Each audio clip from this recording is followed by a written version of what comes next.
Quick disclaimer, this video is not meant to diagnose anyone with autism. However, if you relate heavily with the points I make, then I recommend looking into a diagnosis. So, you think you're autistic. Yeah, I've been researching it for months, and I really connect with other autistic people's experiences. Everything I've been through would make so much more sense in the context of being autistic. But you're a woman. Yeah. Is a woman makes eye contact. Do you like trains? Not really, but I absolutely love horses. I have watched every movie and show about them. And when I was a kid, I read every book about horses available in the library. People thought I was weird, but I just can't stop thinking about them. Does not like trains. Do you have any friends? I have one, but I've always had a really tough time making friends, and as friends... Are you even listening to me? Uh-huh. Okay. Last question. What do you think of when I say, it's raining cats and dogs outside? Well, that means it's raining really hard. But once I believed my sister's feet smelled like strawberries because she said so. Doesn't think literally. Okay, I have everything I need. And you're not autistic. Next!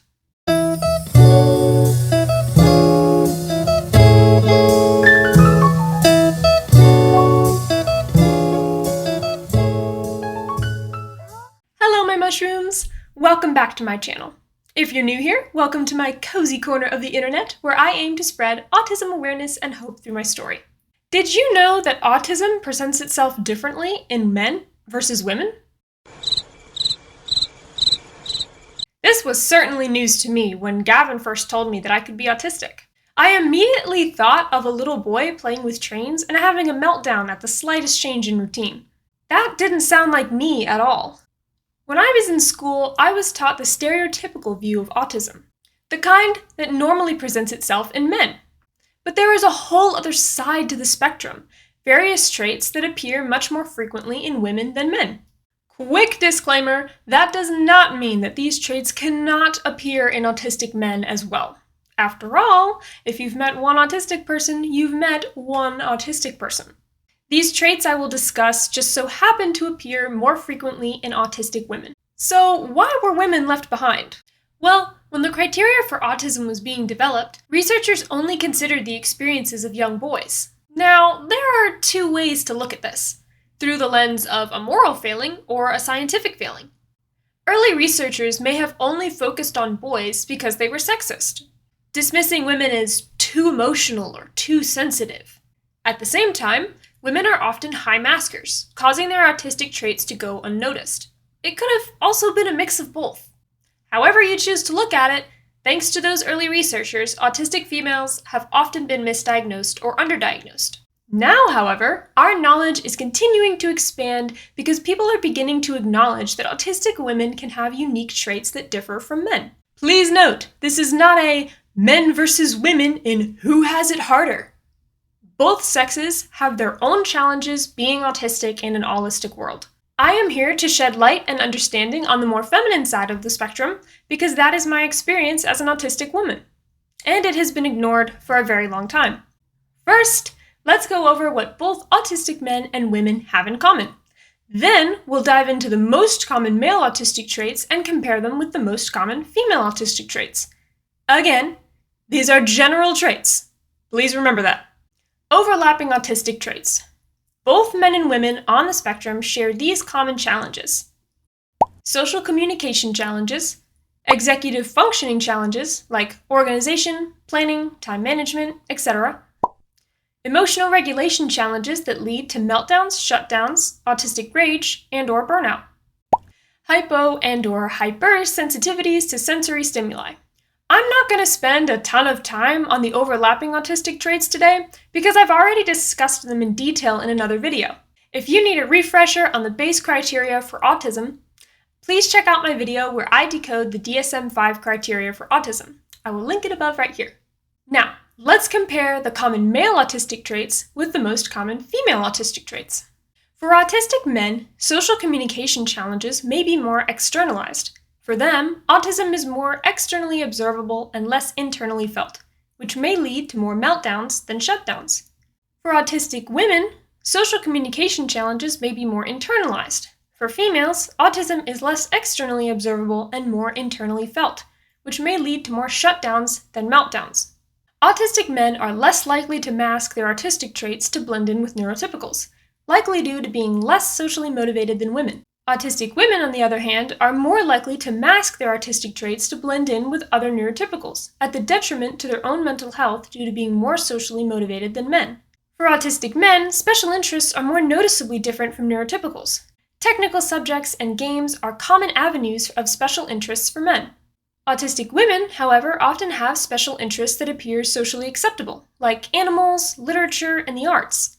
Autistic men tend to exhibit more overt physical stims, like hand flapping, rocking back and forth, pacing, and even headbanging. While autistic women tend to exhibit more subtle stimming behaviors, like twirling hair, fidgeting with jewelry, and tapping their fingers. Autistic men often avoid group activities, preferring structured one-on-one time with others or to be alone. Autistic women, however, often hyperfocus and place a high importance on friendships and/or romantic relationships. Autistic men are typically less motivated to avoid standing out, so they may not be as good at mimicking the behavior of their peers. Whereas autistic women often learn to mimic neurotypical behavior, facial expression, tone of voice, etc., to avoid standing out, and they can do it well. For autistic men, misdiagnosis and underdiagnosis are much less common, whereas autistic women are frequently misdiagnosed with other conditions, bipolar disorder, anxiety, depression, etc. So, let's break these down even further. Why is autism harder to diagnose in women? Number 1, masking hides autistic traits. The number one reason women go underdiagnosed is masking. From a young age, many autistic women become experts at observing and imitating our neurotypical peers. We watch how they talk, how they use their hands, what their facial expressions look like, and we try to mirror it. It's a survival mechanism, a way to blend in so we don't get rejected. Some common examples of masking include mirroring how people talk or express themselves, changing our voice or expressions to sound more approachable or normal, stimming in acceptable ways, like twirling our hair, tapping our fingers, or blinking. Now, everyone mimics others to some degree, but for autistic women, it's different. We lose a sense of ourselves in the process. We're so busy performing that it becomes a part of our identity. And a lot of the time, this masking is subconscious, and it leaves us feeling like we don't even know who we really are. Number 2, internalized social communication challenges. Let's talk about small talk, or can we not actually? I hate it. For many autistic women, like myself, it's not just boring, it's overwhelming. It feels shallow, and we struggle to engage in topics that lack genuine meaning. This can lead to anxiety and a tendency to just avoid social situations altogether. We might hide our discomfort behind a mask of politeness. For neurotypical women, a social gathering can be draining.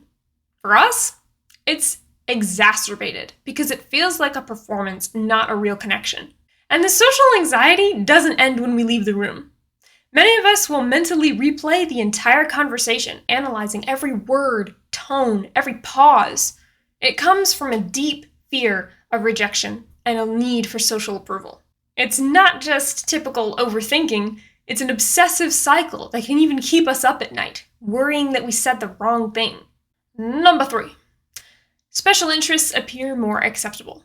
Autistic women absolutely have special interests, but they often go unnoticed because we gravitate towards topics considered more socially acceptable for women. This can include things like makeup, animals, fashion, literature, media, various arts, or psychology. But it can also extend to relationships as well. Generally, autistic women place a higher importance on relationships than autistic men. We often focus on friends and/or romantic partners, sometimes to the brink of burnout. We may spend a significant amount of our energy maintaining these connections, even if they're unfulfilling, abusive, or one-sided. For many of us, this can be taken to the extreme. We might agree to do things we don't want to do, driven by a deep-seated fear of rejection. Number 4. Internalized and undetected sensory issues. While autistic men often externalize sensory overwhelm, autistic women tend to internalize it, bottling up their discomfort to please others. This suppressed overwhelm frequently erupts when they're in a safe space, manifesting as extreme fatigue, anxiety, autistic rage, meltdowns, or shutdowns. These intense emotional reactions are frequently mislabeled as overly sensitive, dramatic, or rude, when in reality these responses are typically a combination of sensory overload, emotional dysregulation, and/or difficulty processing complex emotions in real time. It's not that we're more emotional, rather we're reacting to stimuli others might not even notice, such as a bothersome clothing tag, or an overwhelming noise, unexpected change in plans, or just feeling misunderstood. These aren't signs of being too much, but rather an inability to filter and process internal and external stimuli as neurotypical individuals do. Much like many other things, these sensory issues often go unnoticed, even by ourselves, due to societal conditioning. Taught to be kind, quiet, and compliant, we learn to internalize our overwhelm, leading to significant suffering. Yet, if we do voice our sensory needs, we risk being dismissed as dramatic or sensitive. This creates a double bind, often leading us to ignore the sensory challenges or rationalize them as mere preferences or quirks. Number 5.